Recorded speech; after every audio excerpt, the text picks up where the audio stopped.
శుక్లాంబరధరం విష్ణుం శశివర్ణం చతుర్భుజం ప్రసన్నవదనం ధ్యాయే సర్వవిఘ్నోపశాంతయే. జై బోలో గణేష్ మహారాజ్ की జై. ప్రేక్షకులకి నమస్కారం. పాకిస్తాన్కి 14/8/1947 రాత్రి 12 గంటలకి కరాచీలో వాళ్ళకి స్వాతంత్రం వచ్చింది. 14th August 1947 నైట్ 12 o'clock కరాచీలో ఈ పాకిస్తాన్కి స్వాతంత్రం వచ్చింది.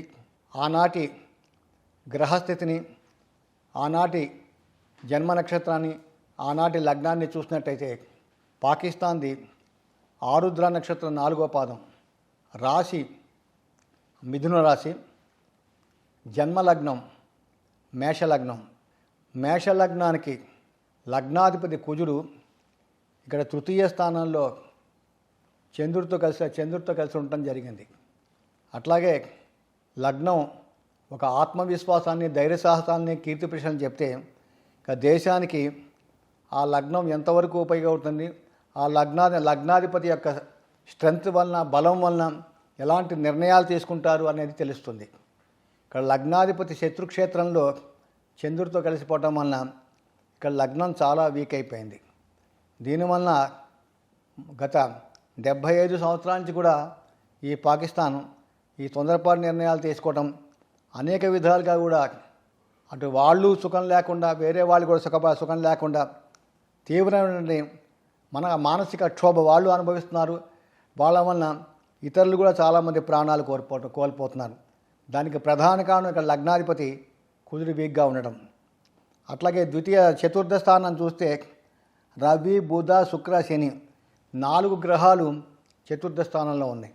ఈ లగ్నానికి విపరీతమైన యోగం చేసేది మేషలగ్నానికి లగ్నాధిపతి కుజుడు, పంచమాధిపతి రవి, అట్లాగే భాగ్యాధిపతి గురువు యోగం చేస్తాడు. ఈ లగ్నానికి ద్వితీయ సప్తమాధిపతిగా శుక్రుడు అతిపాపి, ఈ మేష లగ్నానికి తృతీయ షష్టాధిపతి బుధుడు అతిపాపి, అట్లాగే శని కూడా ఈ లగ్నానికి బాధకాధిపతి.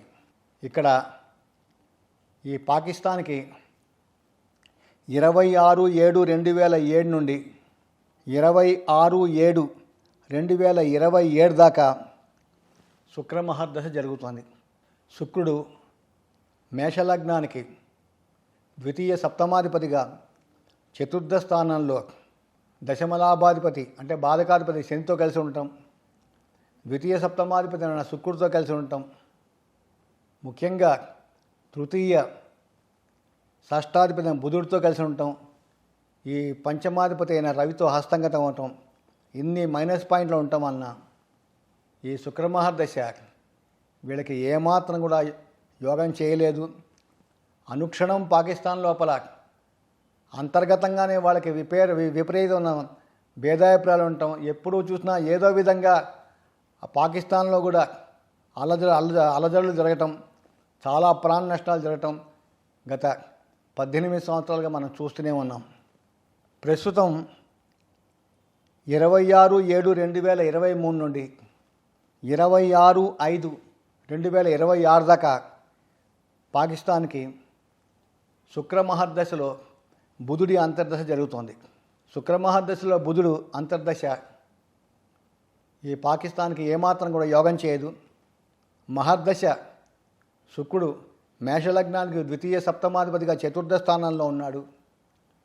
చతుర్థం ఈ టెరిటరీస్ బౌండరీస్ గురించి చెప్తుంది, భూభాగం గురించి.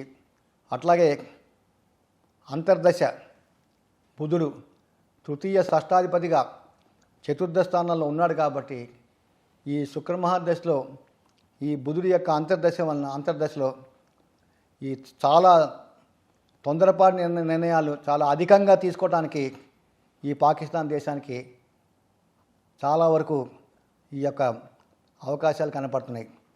అంతేకాదు 26/5/2026 నుండి 26/7/2023 నుంచి 26/5/2026 దాకా ఇక్కడ ఒకవైపు శుక్రమహర్దశలో బుధుడి అంతర్దశలో రాహు విదర్శ నడుస్తున్నట్టు. ఈ రాహు నెక్స్ట్ మంత్ 2025 మే ఎండ్ దాకా ఉంది. కాబట్టి వచ్చే రోజులు చాలా తీవ్రమైనటువంటి ఈ పరిణామాలు ఈ పాకిస్తాన్ ఎదుర్కోవటం జరుగుతుంది. ముఖ్యంగా మరీ నేను చెప్తున్నాను, ఈ 2025 సెప్టెంబర్ నుంచి ఈ 2025 నవంబర్ మధ్యలో మళ్ళీ ఈ టెర్రరిస్ట్ అటాకులు చాలా అధికంగా జరుగుతాయి.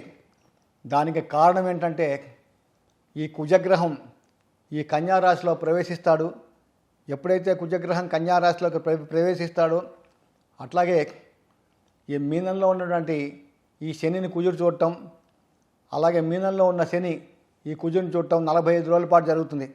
పరస్పరం కుజశని ఇద్దరు ఒకరినొకడు వీక్షించడం జరుగుతుందన్నమాట. ఇది చాలా కష్టకాలం. ఈ సమయంలో మన భారత ప్రభుత్వం చాలా అప్రమత్తంగా ఉండాలి. మళ్ళీ యథాప్రకారంగా కానీ ఈ చెన్నైలో కానీ హైదరాబాద్లో కానీ బెంగళూరులో కానీ మళ్ళీ ఈ కాశ్మీర్లో కానీ ఖచ్చితంగా మళ్ళీ టెర్రరిస్ట్ అటాకులు జరగడానికి అవకాశాలు ఉన్నాయి. అట్లాగే డిసెంబర్ నుంచి జనవరి 15 దాకా కూడా ఆ సమయంలో కూడా కుజగ్రహం ధనుసు రాశిలో ఉంటాడు. ఎప్పుడైతే కుజుడు ధనుసు రాశిలో ఉంటాడో ధనుసు రాశిలో ఉన్న కుజుడు మీనంలో ఉన్న శనేశ్వరుని చూడటం, మీనంలో ఉన్న శనేశ్వరుడు దశమ దృష్టి ద్వారా ఈ ధనుసు రాశిలో ఉన్న ఈ కుజును చూడటం జరుగుతుంది. మళ్ళీ అక్కడ కూడా ఆ డిసెంబర్ 6వ తారీఖు నుంచి జనవరి 15 దాకా 45 రోజులు కూడా, అంటే 2025 డిసెంబర్ 6 నుంచి 2026 జనవరి 15 దాకా కూడా మన భారతదేశం చాలా అప్రమత్తంగా ఉండాలి. మళ్ళీ ఆ సమయంలో కూడా ఈ టెర్రరిస్ట్ అటాకులు ఖచ్చితంగా జరుగుతాయి. ఆ సమయంలో ట్రైన్ యాక్సిడెంట్లు, ఈ ఫ్లైట్ యాక్సిడెంట్లు, అట్లాగే ఈ రాజకీయ నాయకుల హత్యలు ఇవన్నీ కూడా జరగడానికి అవకాశాలు చాలా మటుకు ఉన్నాయి.